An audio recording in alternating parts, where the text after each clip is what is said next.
رب زدنی علما۔ السلام علیکم ورحمۃ اللہ وبرکاتہ۔ کیسے ہیں آپ سب لوگ؟ امید کرتی ہوں خیر و عافیت سے ہوں گے۔ ایک نئی صبح کا آغاز قرآن سمجھنے سے کرتے ہیں۔ اللہ تعالیٰ سے دعا ہے کہ وہ اس قرآن سمجھنے کو ہمارے ہر کام میں باعث برکت بنا دے، اس قرآن کی وجہ سے ہمارے کاموں میں برکت ڈال دے، دن بھر کی تمام شر سے، تمام برائیوں سے ہمیں محفوظ رکھے، تمام اچھائیوں کو ہمارے لیے کشادہ کر دے، اچھائیوں میں ہمارے لیے، خیر میں ہمارے لیے برکت ڈال دے۔ ہم نے شروع کر رکھی ہے سورۃ البقرہ کی آیت نمبر 63 اور 64 کل ہم نے سمجھی۔ آج ہم پڑھیں گے آیت نمبر 65 بھی ہم ترجمہ اس کا کر چکے ہیں، آج ہم اس کی تفسیر دیکھیں گے۔ تو آئیے شروع کرتے ہیں۔ الحمدللہ رب العالمین والصلاة والسلام علی سید المرسلین وعلی آلہ واصحابہ اجمعین، اما بعد، رب اشرح لی صدری ویسر لی امری واحلل عقدۃ من لسانی یفقہوا قولی، رب زدنی علما۔ اعوذ باللہ من الشیطان الرجیم، بسم اللہ الرحمن الرحیم۔ وَلَقَدْ عَلِمْتُمُ الَّذِينَ اعْتَدَوْا مِنْكُمْ، اور بے شک یقیناً، وَلَقَدْ یقیناً تم جانتے ہو ان لوگوں کو، اعْتَدَوْا مِنْكُمْ جنہوں نے زیادتی کی تم میں سے زیادتی کی، فی السبت ہفتے کے دن میں، فَقُلْنَا تو ہم نے کہا، لَهُمْ ان کے لیے، کونوا ہو جاؤ، قردۃ خاسئین ذلیل و خوار بندر کی شکل اختیار کر لو۔ یہ مخاطب کون ہے اس آیت کی؟ جو اللہ تعالیٰ نے تم کہا، تم اچھی طرح جانتے ہو، وَلَقَدْ اور بے شک، لام تاکید کے لیے، اور قد تو ویسے ہی تاکید کے لیے ہوتا ہے۔ یقیناً تم اچھی طرح جانتے ہو، تم اچھی طرح باخبر ہو۔ یہ ایسے ہی ہے جیسے ہم پاکستانی بچے ہیں، ان میں سے ہر کوئی جانتا ہے 14 اگست کو کیا ہوا تھا۔ ایسے ہی یہاں پہ مخاطب بنی اسرائیل ہے، یہود مدینہ ہے، مدینہ کے یہودی یہاں پہ مخاطب ہیں جو نبی پاک صلی اللہ علیہ وسلم کے دور میں موجود تھے۔ حاضر کا صیغہ استعمال ہوا ہے نا، کہ تم جانتے ہو، اچھی طرح جانتے ہو وہ واقعہ کہ جب ہفتے کے دن کی زیادتی کی تھی تم لوگوں میں سے ایک گروہ نے، تو اللہ نے ان کو خسارہ پانے والا بندر بنا دیا تھا۔ حاضر کا صیغہ یہ اللہ تعالیٰ نے استعمال کیوں کیا؟ کیونکہ اس سے مراد یہود مدینہ تھے جو اچھی طرح جانتے تھے یہ واقعہ ان کے ہاں مشہور تھا، معروف تھا۔ وَلَقَدْ اسی لیے استعمال ہوا ہے کہ یقیناً تم اچھی طرح جانتے ہو۔ جیسے کوئی واقعہ آپ کی ہسٹری میں بہت مشہور ہو۔ یہ اب جو 10 رکوع ہے نا سورۃ بقرہ کے، اس میں جو یہودیوں کی تاریخ کے اہم یہ سالوں پر محیط ان کی تاریخ ہے، ان کی ہسٹری ہے، جس پر اللہ تعالیٰ نے یہ اشارے کیے ہیں۔ اور یہ جو بندر بنا دینے والا واقعہ ہے، یہ اور بھی قرآن پاک میں کئی مقامات پر آتا ہے، یہاں پہ صرف اشارہ ہے۔ اشارہ اس لیے کہ وہ اچھی طرح جانتے تھے وہ کیا واقعہ ہے۔ یہ واقعہ آئیے دیکھتے ہیں، اس کی تھوڑی سی ڈیٹیل ہم دیکھتے ہیں، ہم پیچھے جاتے ہیں۔ یہ ایک گروہ تھا بنی اسرائیل کا جو حضرت داؤد علیہ السلام کی قوم میں سے تھا۔ حضرت داؤد علیہ السلام جو کہ 1300 سال قبل مسیح ان کا دور آتا ہے، اور یہ ان کی ایک گروہ جو ساحل سمندر پر ایک بستی تھی جس کو ایلا نامی بستی تھی، جو ساحل سمندر پر فلسطین کی ارد گرد ہی ہے یہ ساحل، وہاں پر آباد تھی، اور اس ساحل کو عقبہ کہتے ہیں، آج خلیج عقبہ کے نام سے یہ مشہور ہے۔ تو وہاں پر یہ لوگ آباد تھے، وہاں پر یہ لوگ رہتے تھے، اور یہ یہودیوں کا ہی ایک گروہ تھا، یہودیوں کی ہی تاریخ کا یہ واقعہ ہے۔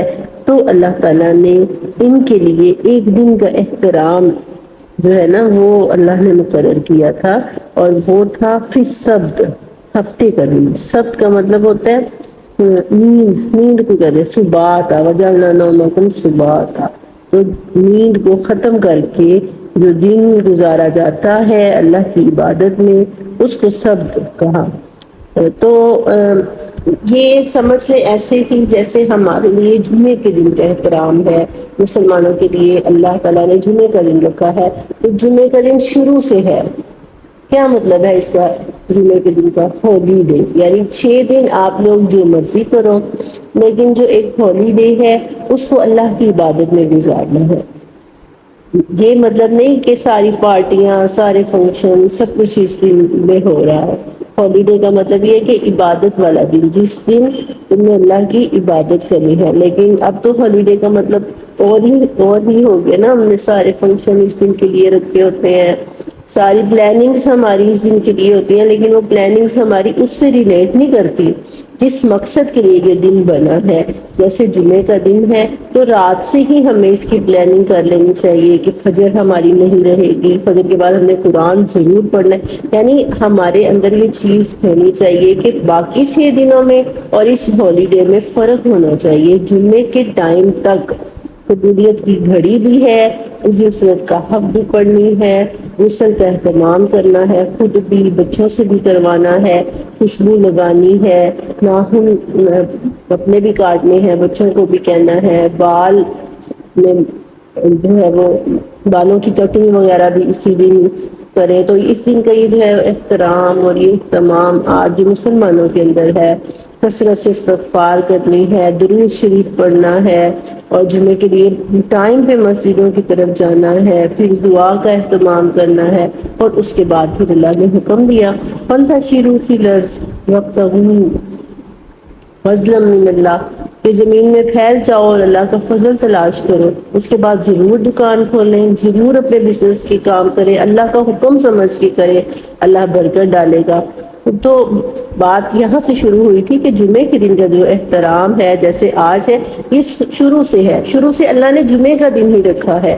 لیکن یہودیوں کی مثال اس ضدی بچے کی طرح جو ہر بات پہ رفع ڈال دیتا ہے، جس کے بارے میں ہم سوچتے ہوتے ہیں کہ اب یہ اس بات پہ بھی رفع ڈالے گا، اب اس بات پہ بھی یہ ضد کرے گا۔ تو یہودیوں کی ایسی ہی مثال ہے، انہوں نے بنی اسرائیل نے، اللہ نے جمعے کا دن رکھا، انہوں نے رفع ڈال دیا، نہیں نہیں نہیں ہم جمعے کے دن یہ نہیں کر سکتے، ہم وہ نہیں کر سکتے، فلاں یہ وہ۔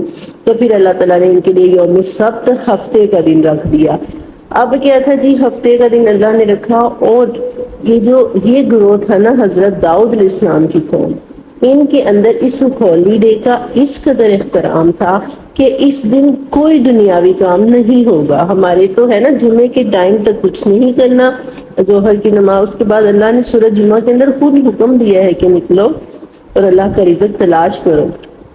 لیکن ان کی شریعت میں یہ تھا کہ اس ہالیڈے میں صرف اللہ کی عبادت کرنی ہے، عبادت کے سوا کچھ نہیں کرنا، اور جو کوئی دنیاوی کام کرے گا تو اس کی سزا کیا مقرر کی؟ قتل تھی اس کی سزا، یعنی اتنا احترام تھا ہالیڈے کا۔ اب اللہ تعالیٰ نے ان کی آزمائش کے لیے ان کو ایک حکم یہ دیا کہ جہاں، کیونکہ یہ ساحل سمندر پر آباد تھے تو مچھلیاں پکڑنا ہی ان کا بڑا روزگار تھا، تو اللہ تعالیٰ نے منع کر دیا کہ ہفتے کے دن مچھلیاں نہیں پکڑنی، یہ اللہ کا واضح حکم آ گیا تھا۔ اب یہ کیا انہوں نے کیا، اب 6 دن کافی تھے کہ آپ 6 دنوں میں مچھلیاں پکڑیں، جو مرضی کریں۔ آج بھی یہودیوں کے اندر ہفتے کے دن کا بہت احترام ہے۔ جو کٹر قسم کے یہودی ہیں وہ تو بالکل کوئی کام، انہوں نے جو دنیاوی کام کرنے ہوتے ہیں وہ یہ ہے جمعے کی مراد رات کو کر مساق سے، لیتے ہیں، اور اس کے اور بعد پھر ورفعنا فوقکم اتوار کو جا الطور، کے کرتے ہم ہیں، نے تمہارے سیٹرڈے کو اوپر انہوں نے طور کوئی کو کام نہیں کرنا۔ بلند آج کیا۔ بھی ان کے اندر رفعنا یہ کا چیز لفظ ہے۔ بلند کرنے سے بہرحال ہے، تب انہوں نے کیا درجہ کیا، بلند کرنا، کسی کا مقام بلند اللہ کی کرنا، یا طرف سے بھی ویسے دیکھیں کسی کو اللہ کیسے اٹھانا۔ آزماتا ہے۔ تو اب جمعے آپ کو والے یاد دن، ہے اللہ تعالیٰ نے رفعنا ہفتے کا والے دن لفظ مچھلیاں بھی اپنے پیارے نبی کے لیے بھی جو استعمال کہتا کیا ہے ہے کہ سورہ ایسے ضحیٰ بڑے کے بڑے اندر، دن گھٹوں میں آتے وَرَفَعْنَا تھے، لَكَ اتنی ذِكْرَكَ، زیادہ ہم آتی نے تھی آپ کے جیسے لیے اوپر آپ کا اوپر ذکر نظر آتی تھی، بلند کر باقی دیا دنوں میں ہے۔ کم ہوتی تھی۔ یا باقی یہ بالکل ایسے ہی ہے جیسے ہمارے گھر میں بچہ ہے، ہم ہر پورا ہفتہ اسے اسکول جانا ہے، پورا ہفتہ اس کو اٹھاتے رہتے ہیں، اٹھ جاؤ اٹھ جاؤ اٹھ جاؤ، نہیں اٹھتا، اور سنڈے کو اٹھ کے ہمارے سر پہ بیٹھا ہوتا ہے، ہم کہہ رہے ہوتے ہیں سو جاؤ ابھی، لیکن وہ صاحب ظاہر ہے پورا ہفتہ انہیں صبح اٹھنے کی عادت ہے، لیکن وہ اسی حساب سے صبح اٹھ جائیں گے، انہیں نیند بھی نہیں آئے گی، اور منڈے کو انہیں پھر نیند آنی شروع ہو جاتی ہے اور ان کو اٹھانا مشکل ہو جاتا ہے، اور سنڈے کو فل ایکٹیو۔ تو ایسے ہی سیٹرڈے کو فل بھر بھر کے مچھلیاں آتی تھیں۔ تو اکثر ہمارے اپنے کاموں میں بھی ایسے ہوتا ہے کہ جمعے والے دن جو ہے وہ صبح صبح گاہک آنا شروع ہو جاتے ہیں اور فون آنے شروع ہو جاتے ہیں۔ تو مطلب اتنا بھی آسان نہیں ہے اللہ کی فرما برداری کے راستے پہ چلنا، کوئی آسان نہیں ہے، آزمائشوں سے بھرا ہوا ہے۔ ہمیں نافرمانی والی چیزیں جو ہیں وہ اپنی طرف کھینچتی ہیں، شیطان اپنی طرف کھینچتا ہے، اور ہر موڑ پہ ہر موقع پہ بہکاتا ہے، اور بہکانے کا کوئی موقع ہاتھ سے نہیں جانے دیتا۔ تو بالکل سیم یہی کنڈیشن ان لوگوں کی بھی تھی کہ اسی مچھلیاں جو ہیں وہ بڑی تعداد میں آتی تھیں۔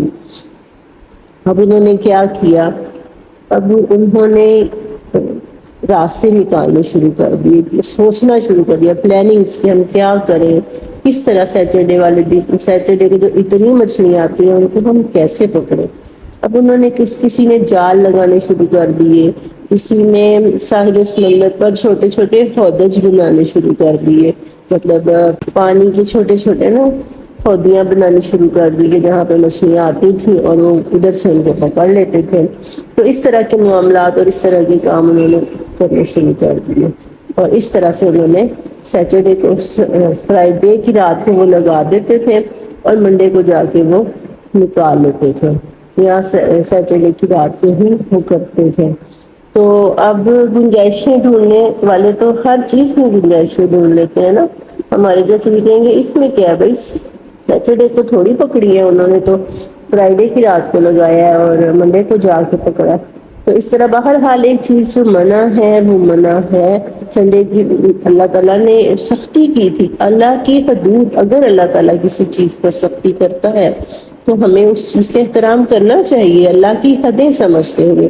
یہاں پر حضرت عائشہ کا ایک واقعہ میں آپ کو سناؤں گی کہ ایک عورت حضرت عائشہ کے پاس آئی اور وہ عدت میں تھی۔ اس نے حضرت عائشہ سے پوچھا کہ کیا عدت کا اتنا احترام ہے، گھر سے باہر نہیں نکلنا، بناؤ سنگار نہیں کرنا؟ تو حضرت عائشہ نے فرمایا کہ جہاں ہم اللہ کی دی ہوئی اجازتوں سے فائدہ اٹھاتے ہیں، نرمیوں سے فائدہ اٹھاتے ہیں، تو پھر اللہ تعالیٰ کی جو مقرر کردہ حدود ہے ہمیں ان کا بھی احترام کرنا چاہیے، اور سختی کے ساتھ عدت کے یہ 4 مہینے جو ہیں وہ عورت کو گزارنے چاہیے، جس کا خاوند وفات پا چکا ہے۔ وہ پورے 40 دن تک کوئی بناؤ سنگار نہیں کرے گی اور گھر کے اندر ٹھہری رہے گی۔ تو جس طرح سے ہم اللہ کی دی ہوئی نرمیوں کو اپناتے ہیں، جیسے روزے میں اللہ تعالیٰ نے کہا کہ اگر تم مریض ہو یا تم سفر پر ہو تو عدت من ایام اخر، دوسرے دنوں میں رکھ لو، جب تم صحت مند ہو جاتی ہو، جب تم مقیم ہوتے ہو، تمہارا سفر ختم ہو جاتا ہے، تو ان دنوں میں یہ اللہ کی دی ہوئی نرمی ہے، ہم اس کو اپناتے ہیں۔ تو پھر اللہ کی سخت حدیں ہیں ان پر بھی ہمیں کاربند ہونا چاہیے، اور اگر ہم نہیں ہوتے تو ہمارے لیے سزائیں ہیں۔ اچھا جی، پھر یہ تھا کہ انہوں نے یہ طریقے اختیار کرنے شروع کر دیے۔ اب اس قوم کے اندر بنی اسرائیل کی یہ جو بستی تھی، بستی ایلا، اس میں لوگ 3 گروہوں میں تقسیم ہو گئے۔ ایک تو وہ جو خاموش تماشائی بنے دیکھ رہے تھے، اور ایک وہ جو روک رہے تھے، اپنے رشتہ داروں کو کہہ رہے تھے کہ ایسا نہ کرو، کوئی بات نہیں، ایک دن کی بات ہے، باقی 6 دنوں میں تم لوگ مچھلی کا شکار کر لو، اللہ نے سختی سے منع کیا ہے، اس دن نہ کرو۔ وہ ان کو منع کر رہے تھے۔ اب یہ 2 گروہ جو تھے، منع کرنے والا اور یہ کام کرنے والے، انہوں نے بیچ میں نا ایک دیوار کھینچ لی کہ انہوں نے کہا ہم تم سے علیحدہ ہیں، ہم بری ہیں، ہم یہ کام نہیں کرتے۔ وہ علیحدہ ہو گئے ان سے، اور یہ جو کر رہے تھے وہ علیحدہ ہو گئے۔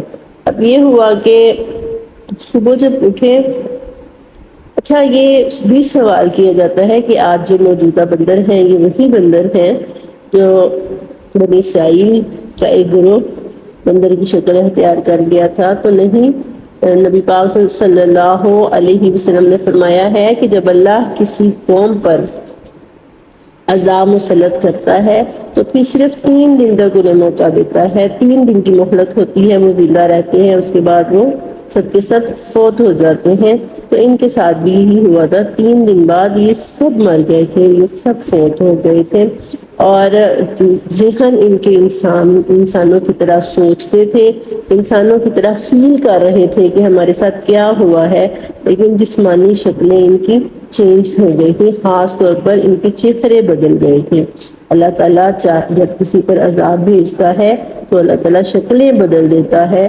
آج بھی کئی لوگوں کو ہم نے دیکھا گیا ہے، دیکھنے میں آتا ہے، آج بھی اللہ تعالیٰ جب کوئی انسان گناہ میں راتیں گزارتا ہے تو صبح اٹھتے ہی اس کی شکل تبدیل ہو جاتی ہے، یا کوئی بڑی زیادتی کرتا ہے تو آج بھی دنیا میں یہ ہوا ہے، یہ دیکھا گیا ہے۔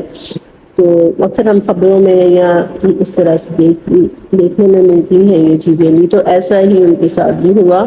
3 دن کے بعد وہ سب کے سب اس دنیا سے رخصت ہو گئے تھے۔ اللہ تعالیٰ نے ان کو موت دے دی تھی، لیکن اللہ نے ان کو عبرت بنایا۔